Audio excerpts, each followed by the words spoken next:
Man, so I was just driving down this street here, and there's like a huge black puff of smoke, and I thought there was gonna be a huge house fire or something. I'm not happy about it. I just was like kind of freaked out. Then I realized that maybe it was just someone starting their barbecue. I don't know, because the smoke's gone and it doesn't appear to be any panic going on over here. So I don't even know where I'm at. I'm on Upland, somewhere past Alta. I haven't been over here since like high school. I don't know what's going on. So, I didn't come here to talk about the fire that isn't happening, or this weird neighborhood that actually just have kind of cool houses up in here. I mean, they're in terrible shape, but there's actually some like cool mid-mod style houses up in this Upland neighborhood, wherever this is. Like, actually, some of the houses aren't in bad shape. I don't know. This is kind of cool. I might have to look over here. Oh, and now I'm like in this terrible sunlight and you guys can't see anything. It's probably for the best.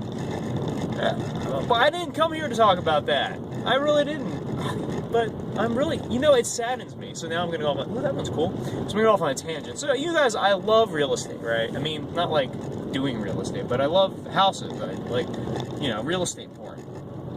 Which is where this whole thing with me doing a real estate column for DTLV came from. I mean, literally, I was on a drive up historic Alta Drive one day, on a drive, right? And I was driving, we're driving down from the Springs Preserve, and Jeff Carter's in the car, and we're looking at all the cool houses, and I said, oh yeah, I love coming down this, through here, there's so much great real estate porn. I may have said house porn, to be perfectly honest, but he relayed it back to me as real estate porn. So, I got a call like a few months later, or maybe an email, probably an email, because Jeff never calls me.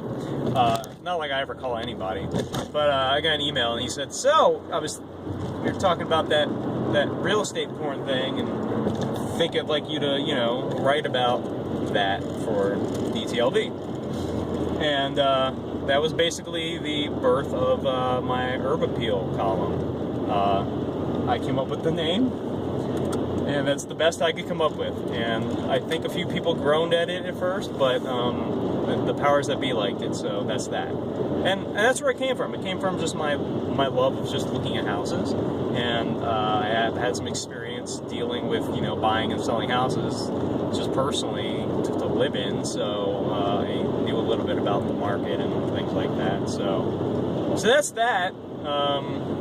Anyway, I swear I did not come here to talk about the origin of that column. I just left, speaking of houses, I left public storage where we have a storage unit. A small one, little like 5x10. Because, we downsized from this 2,300 square foot house to a 1,200 square foot house temporarily. So we didn't have room for everything. And I tried to give her as much as I could, but I mean, my drum set's in there. But it's very organized. I mean, it's what you would expect from a couple of relatively, like, together people. And I've got, nice plastic bins from Target, and everything's stacked up, and my comic book boxes are, all nice and stacked up, and there's a path in the middle to get through to things, and, there's no food or animals in there. But, when I go there sometimes, you'll see other people's units that are open, and they just have like literally stuff to the edge, like packed floor to ceiling, edge to edge, and they're not a small unit. We're talking in like one of those big like 20 by 20 units or whatever they are, and it's like what's going on in there?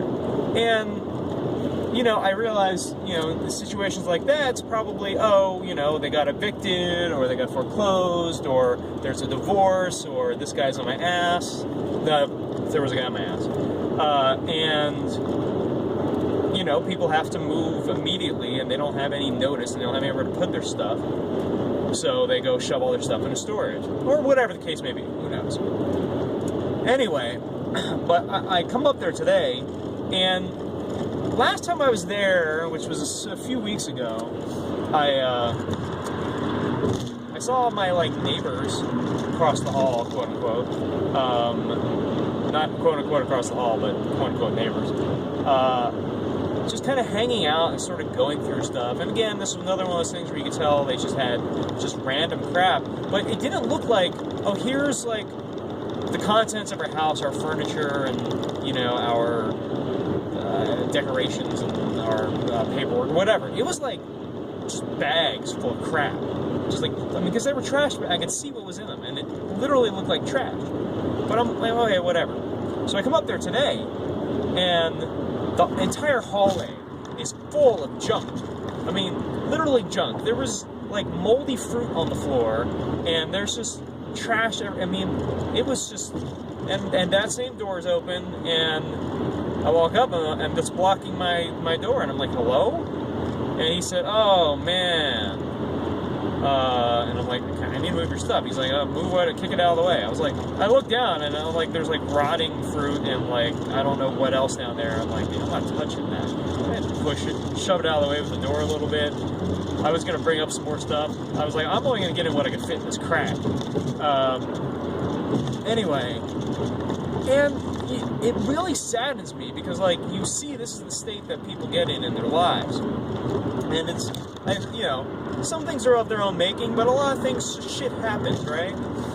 And it saddens me and it worries me because, you know, I've made some choices in my life that, like, I think people presume everything's super awesome, duper, cool, rad with me. And it is. I mean, I can't complain right now, but I am on a path that could potentially lead me to financial ruin. And while I don't think that Sarah would let that happen to both of us, and I know I wouldn't, like, the reality is that, you know, the other shoe could fall any day, my contract work could dry up, my editors could think, you know, that I'm not worth the hassle, you know, my businesses could literally dry up very soon. But I guess it's not realistic to think that that'll happen, but it could happen very well. And, like, I feel like I'm not working hard enough to avoid that. And I think that's sometimes why it appears that I'm always working, because I feel like if I stop, then, you know, the floor's gonna give out.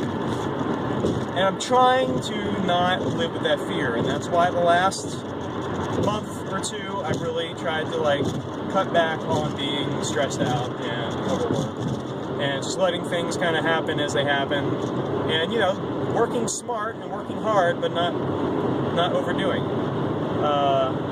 Anyway, so that's, I mean, I think I've talked about the fear before, and it's not like an overarching fear like it is like death. That's a whole other subject. But it's probably the underlying driving force for most of the stuff I do. That and megalomania. It's a terrible word. Anyway, I think this has now gone on to, I don't know, 8 minutes. I have no idea how long this is. I apologize for the length. If any of you actually stuck it out this long to hear me mispronounce megalomania, high fives to you. We're going to celebrate Scotty McDonald's birthday tonight. And with the, you know, cake. No, I don't know. I don't know what I'm getting, Scott. What do you want? Cupcakes? Whatever. Anyway, it's his birthday tomorrow, Super Bowl Sunday, also known as Superb Owl Sunday. Alright, I'm out.